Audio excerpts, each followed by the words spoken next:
سنبول بدستی گل بدن جان و دل قربانی و صد دل بدستی گل بدن جان و دل قربانی و صد دل بدستی گل بدن گل بدستی گل بدن سنبول بدستی گل بدن گل بدستی گل بدن سنبول بدستی گل بدن جان و دل قربانی او صد دل بدستی گل بدن جان و دل قربانی او صد دل بدستی گل بدن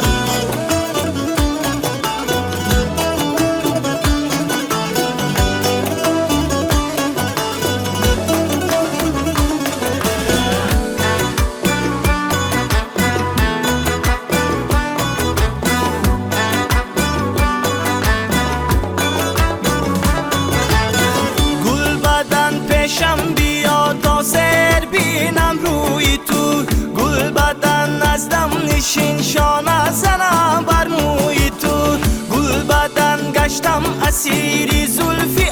بر موی تو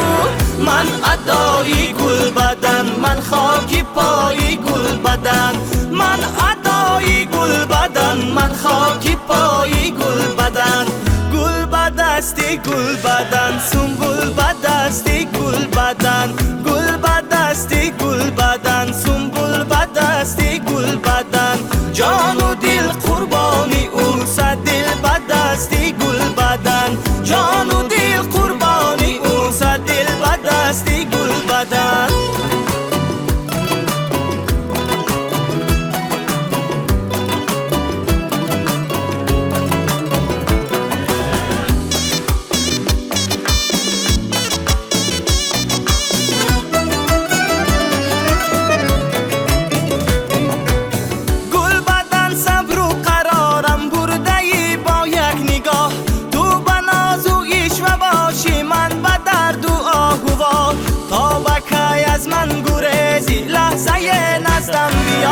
من ادای گل بدن من خاکی پای گل بدن من ادای گل بدن من خاکی پای گل بدن گل بدستی گل بدن سنبول بدستی گل بدن گل بدستی گل بدن سنبول بدستی گل بدن جان و دل قربانی او صد دل بدستی گل بدن جان و دل قربانی او صد دل بدستی گل بدن جان و دل قربانی او صد دل بدستی گل بدن یک عنصر اساسی کامیابی ملت تاجیک در آن است که ما همیشه دوستدار صنعت و فرهنگیم و دائما پی آموزش آن هستیم. دلیل واضح این گفته ها آثار ارزشمند نیاگان و اشتراک و غالبیت جوانان صنعت دوستدار و فرهنگ پرور تاجیک در آزمون‌های سطح بلند جمهوریوی و بین المللی می باشد. این است که امروز جهانیان صنعت و فرهنگ ملی خلق تاجیک را اعتراف نمودند و به آن احترام می‌گذارند. سلام تماشابینان عزتمند، نشر نوبتی برنامه فرهنگ هستی ملت را وابسته به اشتراک، غالبیت و دستاوردهای یک قطار جوانان فرهنگ دوست تاجیک در برگزاری بازی‌های سیوم ارتکی بین المللی دلفی جوانان منظورتان می‌گردانیم. امروز برای تأثیرات اشتراک و غالبیت در چاره‌بینی بین المللی و همچنین مطرح موضوع مذکور در برنامه مسئولین اشتراکچیان و غالبان چاره‌بینی خورشید نظامی سردار ریاست رشد مؤسسه‌های فرهنگی فراغتی و هنرهای مردمی وزارت فرهنگ جمهوری تاجیکستان، نماینده کمیته بین المللی دلفی در جمهوری تاجیکستان، سهراب آدینه‌زاده دانشجوی کالج صنعت به نام احمد باباقولov، نعمان رستمов دانشجوی کالج صنعت به نام صادرخان حافظ شهر خوجند، بهروز نبیов کنسرتمستر ارکستر سیمفونی تئاتر دولتی اکادمی اپرا و بالت به نام صدرالدین عینی، شاهستماه عارفova دانشجوی کالج جمهوریوی رسامی شهر دوشنبه، некрӯз шарифзода донишҷӯи консерватории миллии тоҷикистон ба номи талабхоҷа сатторов, зафар абдуалимов роҳбари эҷодии ҳайати тоҷикистон дар бозиҳои делфи, афзалшоҳ сафарзода хатмкардаи консерватории миллии тоҷикистон ба номи талабхоҷа сатторов ғолиби якчанд озмунҳои дохилӣ ва байналмилалӣ ҳузур доранд. тавре иттилоъ дорем аз 22 то 26 ноябр дар шаҳри Сыктывкари ҷумҳурии Комии Федератсияи Русия бозиҳои 18-уми делфии ҷавонони кишварҳои аъзои иттиҳоди давлатҳои мустақил ва бозиҳои сеюми арктикии делфӣ баргузор гардид. Вобаста ба хусусият ва характери ин чорабинӣ бо нуфузи ҷаҳонӣ барои тамошобинон маълумоти мушаххас медодед. пеш аз ҳама бояд қайд кард ки бозиҳои делфӣ таърихи чандин ҳазорсола дорад ва шурӯъ аз соли 2002 дар сатҳи иттиҳоди давлатҳои мустақил ва баъдан ҷаҳон он ҳамасола гузаронида мешавад. он ҳам бо қарори сарони давлатҳои иттиҳоди давлатҳои мустақил, кумитаи байналмилалии делфӣ ва дигар шӯроҳои намояндагӣ ва шӯроҳои делфӣ кишварҳои аъзои иттиҳоди давлатҳои мустақил гузаронида мешавад шурӯъ аз соли 2002 ва ин як чорабинии гӯем ки озмунӣ ва фестивали ҷавонони лаёқатманди сатҳи байналмилалӣ мебошад ки асоси он ҳимояи шарафи анамон кишварашон, муаррифии фарҳанг ва рушди анамон санъати муосир ҳар як кишвари худро давлати худро дар он ҷо нишон медиҳанд аз рӯи равиҳои аз 20 то 25 номинатсия муддати 3-4 рӯз баргузор мегардад ва чун мо аллакай як таҷрибаи иштирок дар озмунро аз соли 2002 дорем ва намояндагӣ дар Тоҷикистон ташкил шуда истодааст ва дигар он ки мо имсол бори аввал ғолибону иштирокчиёни фаъоли озмуни ҷумҳуриявии Тоҷикистон ватани азимро сафарбар кардем ба ҳайати Тоҷикистон ва бояд як чиз қайд кард ки дар фазои фарҳангии кишвар истеъдодҳои ҷавони кашфшуда хеле зиёданд ва мо пеш аз ҳама миннат дорем аз пешвои муаззами миллат, асосгоҳи сулҳу ваҳдати миллӣ, президенти ҷумҳурии Тоҷикистон муҳтарам Эмомалӣ Раҳмон ки ман ҳамин чунин озмуни монанди Тоҷикистон ватани азизи моро роҳандозӣ карданд, сарпарастӣ карданд.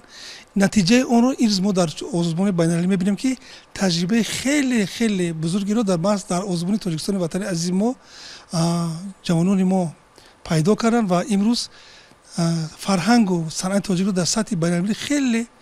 дар сатҳи шоиста муаррифӣ мекунанд ва албатта аз 22 то 26 дар шаҳри Сыктывкари ҷумҳурии Комии Федератсияи Россия ин озмун баргузор гардид, фестивал бозиҳо баргузор гардиданд. дар он 620 нафар аз тамоми минтақаҳои Федератсияи Россия, кишварҳои аъзои иттиҳоди давлатҳои мустақил, ҷумҳурии Тоҷикистон, Узбекистон, Қазоқистон, Озарбойҷон, Арманистон, Беларусия ва тамоми минтақаҳои арктикии Федератсияи Россия ҳамзамон он кишварҳои бори аввал кишварҳое ки аъзои созмони ҳамкории Шанхай ҳастанд ва БРИКС, яъне ҷумҳурии Ҳиндустон буд, Хитой буд, бори аввал аз Африка буд, аз дигар кишварҳо буданд ва дар он 40 нафар коршиносону мутахассисон дар он ҷамъ омаданд ва ҳамон 620 нафар аз рӯи 28 гӯем ки ҷуфти медалҳо мубориза бурданд ва хушбахтона яке аз ҳамин ҷоизаҳо насиби мо гашт ва дигар чӣ ки 2 ҷоиза ҳисоб мекунад, як медали биринҷӣ ва дипломи махсус барои як дастовардҳои эҷодии мо насиб гашт ки ин бори аввал соли 19 марс барои Тоҷикистон таъсис дода шуд ки ин баробар ба ғолибати ҷои аввал ҳисоб мехӯрад. ин барои дастоварди эҷодӣ махсус қайд карда мешавад ва бояд қайд кунам ки ҷавонони мо дар сатҳи хеле шоиста баромад карданд. мо дар равияи академии 2 фортепиано нишон додем, дар равияи эстрадӣ, дар равияи овозхонии халқӣ, навозандагии халқӣ ва санъати тасвирӣ ва ҳарчанд ҳайати мо он қадар зиёд набуд, лекин дар қатори ҳаётҳои бузурги кишварҳое ки ғолибат ба даст оваранд парчами Тоҷикистон низ боло гардид ва дар консерти ҷамъбастии ғолибони бозиҳо, ин бозиҳо ва ҳунарнамои ҷавонони тоҷик буд. бинед ки ин бозиҳо як варианти нав шуд, яъне дар доираи бозиҳои сеюми кушодаи арктикии байналмилалии делфии ҷавонон, бозиҳои 18-уми анамун делфии ҷавонони кишварҳои иттиҳоди давлатҳои мустақил ба таври санҷишӣ гузашт ва хеле мо хурсандем ки як сафари нек доштем. дастгирии ҳукумати ҷумҳурии Тоҷикистон, дастгирии худи пешвои муаззами миллат буд ки сафари мо анҷом гирад ва мо миннатдории худро ба ҳукумати ҷумҳурии Тоҷикистон шахсан ба пешвои муаззами миллат барои чунин дастгириҳо баён менамоем. воқеан ҳам имрӯз сулҳу суботи сартосарии кишвар боис бар он гардидааст ки ҷавонони санъатдӯсту фарҳангпарвари тоҷик чӣ дар озмунҳои сатҳи баланди ҷумҳуриявӣ ва чӣ дар озмунҳои байналмилалӣ ширкат доранд ва хушбахтона санъату фарҳанги деринтизори халқи тоҷикро муаррифӣ намуда истоданд. хуб, зафар абдуалимов, чӣ тавре медонем шумо роҳбари эҷоди ҳайати тоҷикистон дар бозиҳои делфӣ ҳастед. умуман доир ба баргузории бозиҳои 18-уми делфӣ ва иштироки ҷавонон чӣ таассурот, чӣ гуфтаниҳое доред? дар ҳақиқат ин як озмуне буд ки дар он ҷо ҷавонони соҳибистеъдод аз тамоми давлатҳое ки ҳозир номбар кардем иштирок мекарданд, бениҳоят хуб баромад мекарданд ва дар он давре ки мо омадему ва дар вақти тамрин кардан аллакай як фикри вай буд ки ҷо мегирифта бошем, шояд не. лек дар вақти афзалшоҳ сафарзода ба тамринкунӣ оғоз кард, дар он ҷо ҳар як нафаре ки дар ҳамон зал, дар ҳамон ҷое ки тамрин мекардем нишаста буд, қарсак мезаданд ва бо як гӯем ки эҳсосот ба афзал аллакай якум ҷоро дар он ҷо дода буданд. ва дар ҳақиқат мо бо суруди тоҷикӣ дар он ҷо ҷо гирифтем. ин як дастоварди бениҳоят хуб аст. 18-умин бозиҳо бениҳоят гӯем ки ба мо душвор набуд, азбаски мо аллакай таҷриба дорем дар ин кор. ин бори якум нест ки дар албатта ки лек истеъдодҳо бениҳоят хуб бисёр буданд ва фахри мо аст ки дар миёни ин истеъдодҳо бо суруди тоҷикӣ қайд мекунам, афзалшоҳ сафарзода ҷои сазоворро гирифт. афзалшоҳ сафарзода, чӣ тавре мо огоҳ гардидем, шумо дар чорабинии бисёр ҳам бонуфуз, чорабинии байналмилалӣ бозиҳои делфӣ бо пешниҳоди суруди дилбари ман ки шеър аз устод Низом Қосим ва оҳанги Шӯҳрат Ашуров гирифта шудааст, сазовори ҷои намоён гардидед ва ҳамчунин медали биринҷиро низ ба даст овардед. таассуроти шумо аз иштироки худ дар ин чорабинии сатҳи байналмилалӣ чӣ гуна аст ва роҳбару роҳбалади шумо дар ин ҷода кист? албатта таҷрибаи хубе ҳам барои мо ҳаст ва барои ҳар як ҷавонон ин орзу аст ки яъне дар озмунҳои байналмилалӣ иштирок кардан. баъдан ман миннатдории худро ба ҳамаи аҳли гурӯҳ, ба устодоне ки бо мо буданд, устод Хуршед Низомов, Зафар Абдуалимов ва Манучер Муртазоевич ки бо мо буданд. ростӣ ин бори аввал нест ки ман дар озмунҳои байналмилалӣ иштирок мекунам, яъне дар чандин озмунҳо ман аллакай иштирок кардам, сазовори ҷойҳои намоён гаштам ва албатта пеш аз баромад инсонро як ҳаяҷон фаро мегирад, зеро нагуфта намонад ки вақте ки дар озмунҳои байналмилалӣ иштирок мекунӣ, дар он ҷо на танҳо номи ту аст, балки номи кишвари ту аст. яъне намегӯянд ки масалан Афзалшоҳ, балки мегӯянд аз Тоҷикистон омадааст. ин як уҳдадории бисёр калон аст, фикр мекунам. мақсади асосии мо ин аст ки тавонем амин мусиқию фарҳанги тоҷикиро дар сатҳи байналмилалӣ пешкаш кунем ва ин мо бо суруди дилбари ман ки оҳангсоз шодравон Шӯҳрат Ашуров ва шеъри Низом Қосим тавонистем ки дар байни 13 давлати дунё фарҳангу мусиқии тоҷикро нишон диҳем ва парчами худро парафшон созем. боиси ифтихору фараҳмандӣ ва хурсандӣ бахш аст ки имрӯз ҷавонони санъатдӯсти тоҷик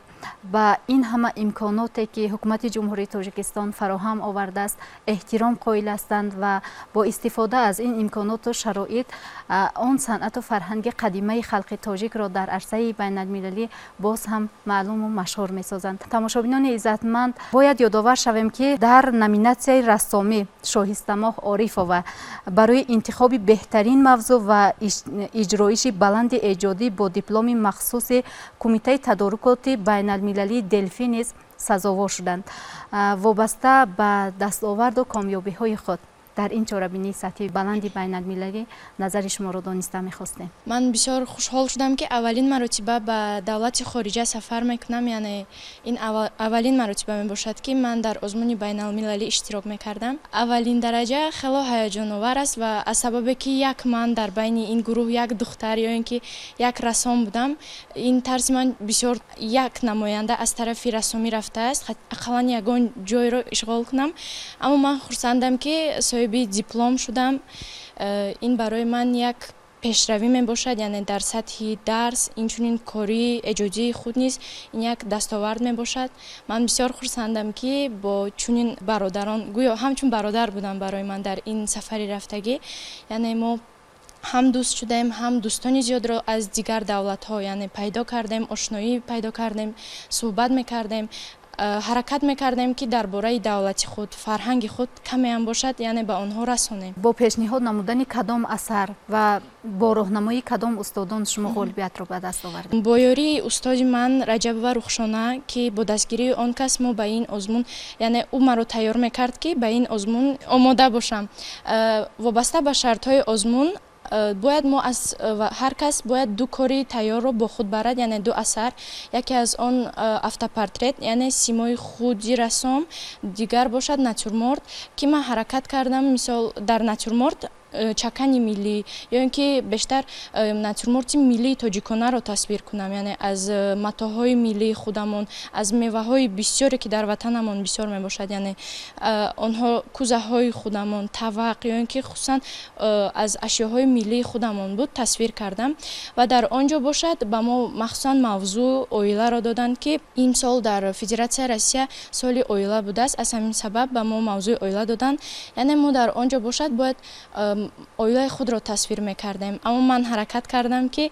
оилаи тоҷиконаро тасвир кунам, яъне зан бо чакани миллӣ ё ин ки мард бо ҷома ва хусусан манзараи тоҷикона, яъне кӯҳҳои баланд, сабза, хусусан ба онҳо маъқул шуд. давоми чанд муддат шумо омодагӣ дидед ба гузаштан ба ҳамин фестивал озмуни байналмилалӣ чорабинии сатҳи баланд? 2 моҳ мешавад ки мо ба ин озмун тайёрӣ медидем, яъне андозаи расмҳо калон буданд, хусусан натюрморт андозааш калон буд. аз ҳамин сабаб вақти зиёдро яъне талаб мекард. аз ҳамин сабаб зиёда аз 2 моҳ шуда мо ин корҳоро дар инҷа анҷом додем ва баъдан дар он ҷо тасвир кардем. баргузори ҳар гуна чорабинии фестивал ва ё худ озмунҳо номинатсия ва нозикиҳову ҷузъиёти худашро дорад. баргузор намудани баргузории бозиҳои делфӣ ба иштирокчиён чӣ бартариро доро буд? бинед ки дар озмуни тоҷикистон ватани азизи ман тӯли 6 рӯз гузашт, аллакай мардум ҳавасманди зиёд ҳастанд. мардуми ғайре ки дар озмун иштирок намекунанд, ғайри мустақим иштирок мекунанд. дар ин озмунҳои байналмилалӣ ҳамчун мо назар кардем, яъне унҷа кишварҳои дигар буданд ва бартарият ба ён кас дода намешавад ва дар ин ҷо бисёр як ҳайати ҳакамони бонуфузе мешинад то аз 40 то 115 нафарро. бинед ки дар байни онҳо ва чун Афзалшоҳ ҳозир гуфт ки бо суди тоҷикӣ вақте ки Афзалшоҳ баромад кард, чандин кас омадану мо гуфтанд ки ин кадом забон буд ширин ки мо сухан нафаҳмида, фаҳмидем ки барои ягон дилбар мехонад, ҷонона мехонад, ягон ҳасрат дорад. гуфтем забони тоҷикӣ. гуфт чунон забони ширин будааст. ино бисёр таъссуроти баланд бароштанд. хайр боз ба он мегӯям ки дар равии академӣ буд, дар равии созҳои миллӣ буд, овозхони анъанавӣ. бо камин бачаҳо худашон гап зад таъссуротшонро.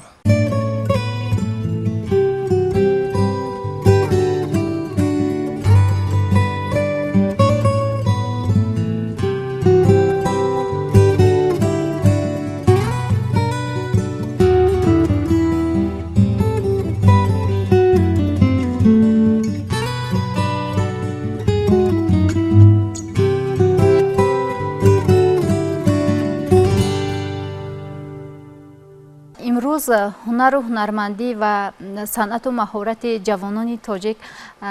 воқеан ҳам ба талаботи имрӯз ҷавобгӯ ҳаст ва умед аст ки ҷавонони мо дар оянда низ метавонанд ки дар рушди риштаи соҳаи санъату фарҳанг саҳмгузор бошанд. ва тамошобинони иззатманд инҷо низ гурӯҳе аз ғолибон ва иштирокдорони озмунҳои бозии делфӣ дар барнома ширкат доранд ва мегузарем ба шунидани андешаи онҳо. خب شما میگفتید که از رفت آمادگی ها تا به دور نهایی که در آزمون شرکت ورزیدید و غالبیت را به دست آوردید، راهنمای شما در این جاده کی بودند؟ در این جاده پیش از همه استادی گرامی قدری من دلبری حکمت نامی باشند که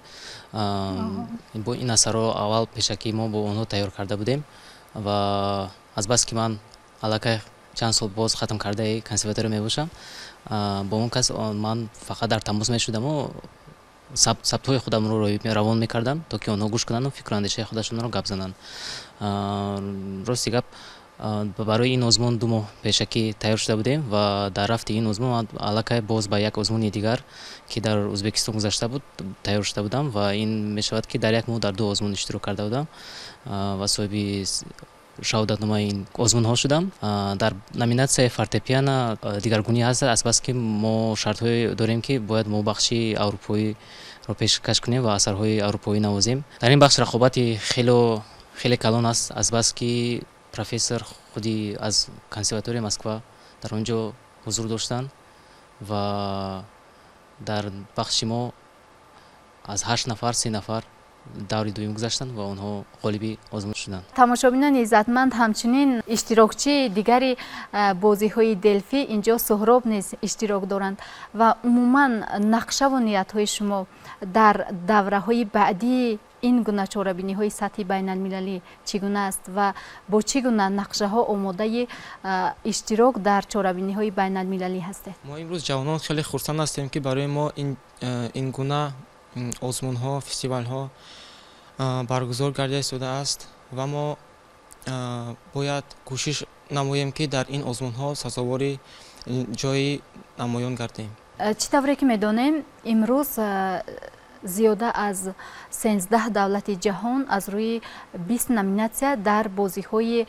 دلفی اشتراک نمودند و به واسطه جوانان تاجیک نیز در آن رقابت نمودند و سزاوار جایهای نمایان گردیده صنعت و فرهنگ دیرینه خلق تاجیک را باز هم معرفی نمودند. خب عموما در انتهای برنامه نظر شما را دایر به آن میخواستیم بفهمیم، یعنی که برگزاری این گونه چاره‌بینی های بین المللی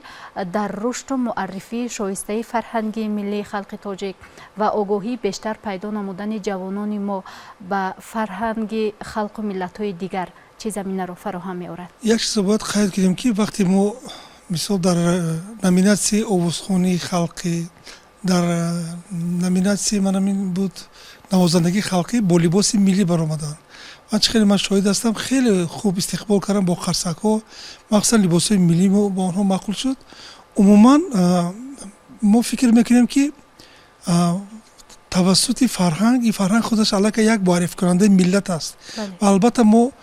کوشش کردیم که در یک سطح بلند هنرنمایی کنیم. نه تنها این، ما آداب، معاشرت، رسم تاجیکان همه را ما توانستیم در اونجا معرفی کنیم که در قطار این قدر کشورها تاجیکستان موقع مخصوص داشت که توجه زیادتر داشتن به ما، برای اینکه هم اومدن از جمهوری هندوستان بودن، از جمهوری ایران بودن، از جمهوری بنین، افریقا، جمهوری که از اتحاد دولت مستقل، همه با یک محبت نظر میکردن. ما انتخاب کردیم جوانای خیلی زیبا داریم، زبان روسی رو خیلی در سطح عالی میدونن و همون تاکیدهای پیشوای معظم ملت که آموختن زبان ها، ما از ما در همینجا دیدیم که از هم طرز معاشرت، طرز لباس پوشی، طرز زبانداری ما، آنها با ما فرهنگ ما بها دادن و خیلی حیران هم شدن که تا این درجه در سطح عالی دانستن زبان روسی یا که زبان‌های خارجی دیگر که صحبت میکرد آزاد بچه‌های ما. برای من هم خیلی یک مایه افتخار بود و چون سال دیگر علاقه یا سالهای دیگر پیشنهاد شده است که چون سال 2022 در سطح عالی تحت وصایت پیشوای معظم ملت بازی‌های 16 دلفی جوانان اتحاد دولت مستقل در شهر دوشنبه برگزار گردیده بود و عموما یک مایه افتخار است که امروز شهر دوشنبه مرکزی چاره‌بینی بین‌المللی گردیده است و در آنجا 2 کنفرانس دیگر در دوره سازمان همکاری شانگهای برگزار گردید و یک میز مدور در آنجا پیشنهاد شد از جانب بسیار دولت‌ها که بار دیگر می‌خواهند که در تاجیکستان بازی دلفی برگزار شود. ما گفتند عاشق طبیعت شما، مهمان‌نوازی شما، تأثیرات خیلی زیاد داشتن. در تاجیکستان سال 2022 800 نفر آمده بود، ما در آنجا 17 مدال گرفته بودیم 5 медали тило хеле дастоварди бузург буд ва чун муайян шавад соли 2025 дар гиҷо баргузор мегардад мо аллакай омодагӣ мегирем чунки барномаи онҳоро пешниҳод мекунем хеле барномаи мураккаб аст онро дар 1 ҳафта 2 ҳафта 1 моҳ омода карда мешавад бинобар аллакай мо тасмим гирифтем баробари ҳайати эҷодӣ ки аллакай ба озмуни дигар аллакай пешакӣ мо омода гирем ва итминон дорем ки мо боз ҳам фарҳангу санъати миллии худамонро дар сатҳи байналмилалӣ муаррифӣ карда ҷоизаҳои азизам болоторро ба даст меорем чунки агар мисол дар варзиш олимпиада бошад дар мусиқӣ бозии делфи аст ҳарду ин як чиз доранд агар таърихи бозиҳои олимпӣ ва делфиро гирем ҳардуш як вақт пайдо шудагӣ дар ҷони қадим ва мо ҳам дар баробари варзишгарон дастоварди бузурги мусиқиро дар анҷоми сол овардем ва як ин дастоварди байналмилалӣ ба ҳаме муборак бошад ҳам ки шарафи тоҷикистонро афзалшо шоистамо бачаҳо тавонистанд ва парчами тоҷикистон дар анҷом равшан шуд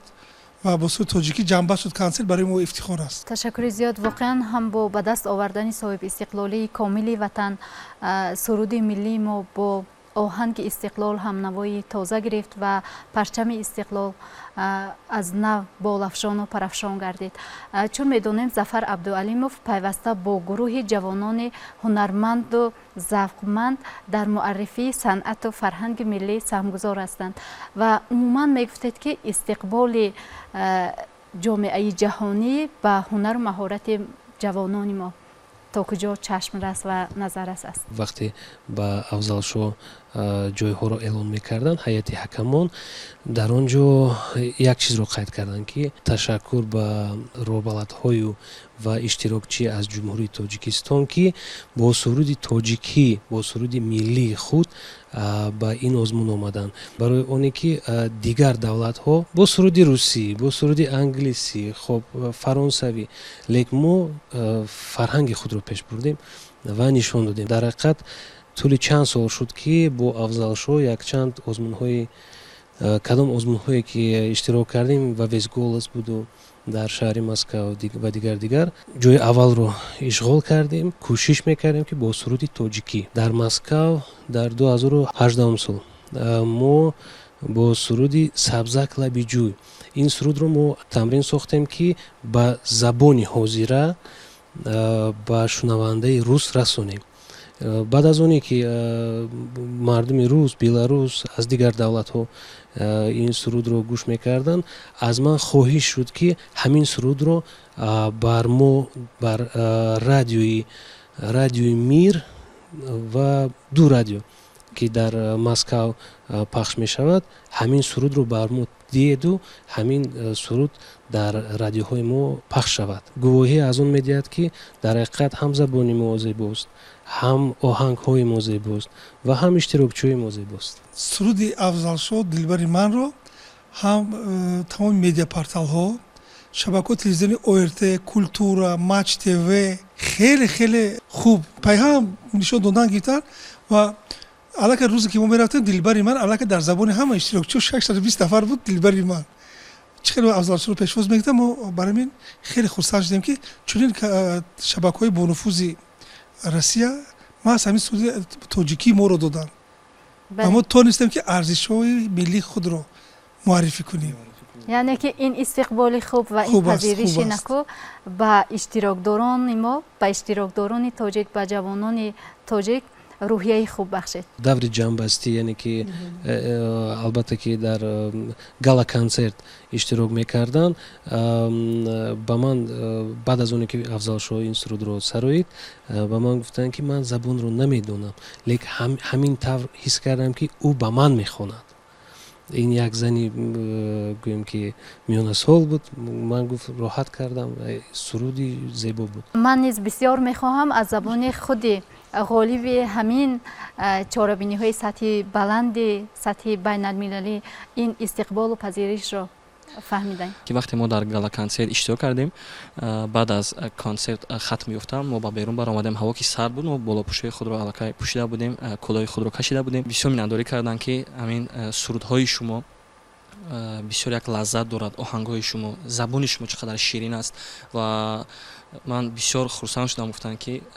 яъне шумо бо забони тоҷикӣ тавонистед ҳамон фарҳанги худро ба мо расонда. Албатта ин барои мо як фахр аст ки мо тавонистем яъне мусиқию композитсияи тоҷикиро барои хориҷиён. Дар ҳақиқат бисёр мусиқиҳои ширин дорем. Албатта забони мо яке аз забонҳои ширинтарини дунё аст ва боз ҳам кӯшиш мекунем ки ҳамон фарҳангу сурудҳои тоҷикиро баҳри дигарон боз пешкаш кунем. ин гуна истиқболу имкониятҳо барои шумо чӣ гуна масирро боз намудааст ва чӣ гуна нақшаву ниятҳо дар дил доред барои муаррифии бештари санъату фарҳанги халқи тоҷик? Албатта ман ҳамчун як шаҳрванд, ҳамчун як ҷавон боз ҳам минадори худро ба пешои муаззаи миллат мерасонам. айни ҳол барои мо тамоми шароитҳо муҳайё оварда шудааст. Яъне танҳо кори мо ҷавонон тамрин албатта ва муаррифӣ кардани ватану миллати худ бояд бошад. Нияти ман ҳам ин аст ки албатта бо устодон ҳамкорӣ карда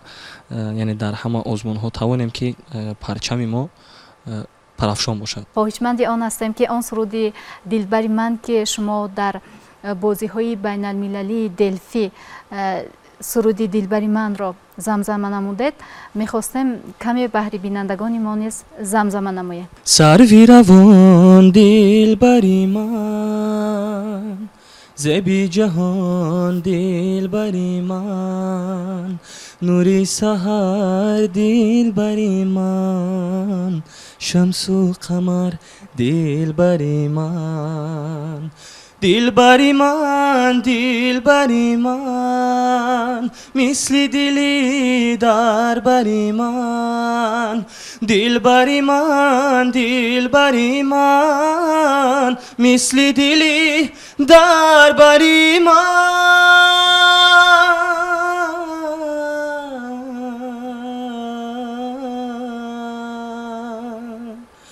Манам عاشقی تو، منم لایقی تو، دوستت دارم از دل و جان، منم صادقی تو.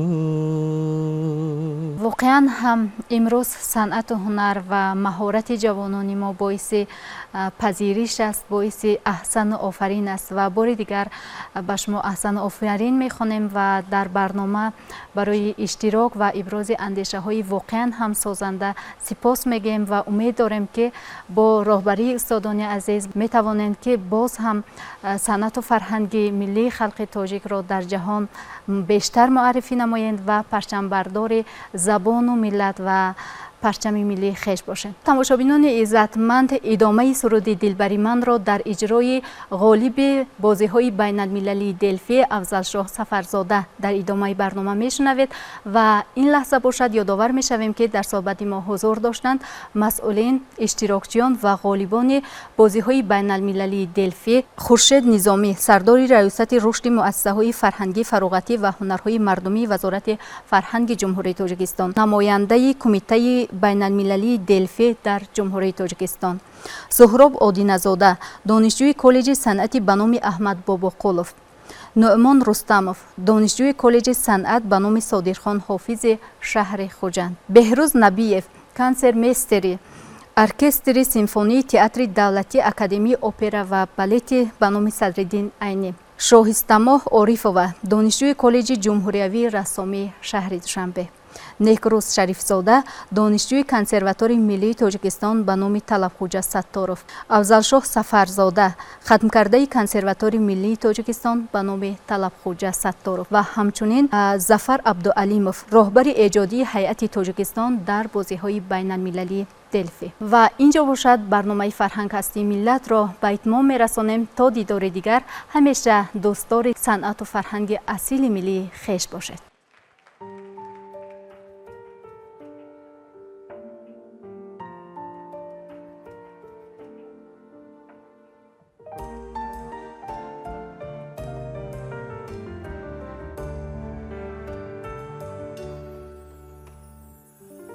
سروی روان دلبری من،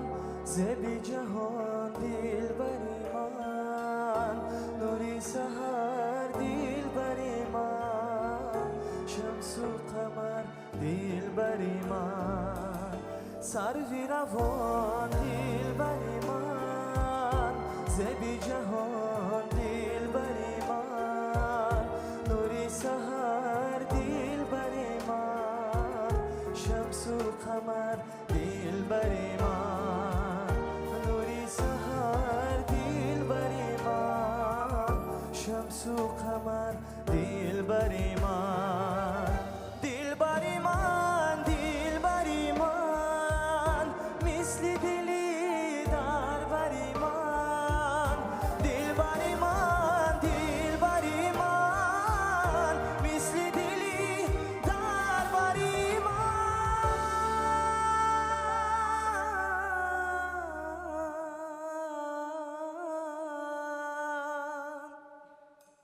منم عاشقی تو منم صادقی تو دوست دارم از دل و جان منم لایقی تو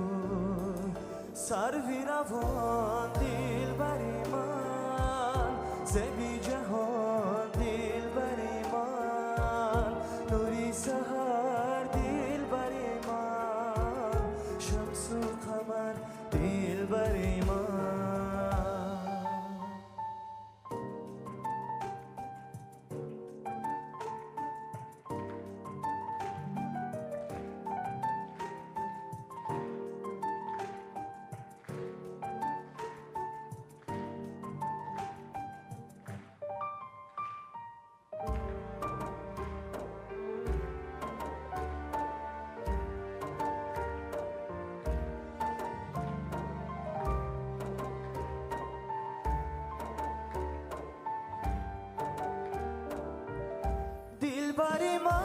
دلبر من مثل دلی در بری من دلبر من مثل دلی در بری من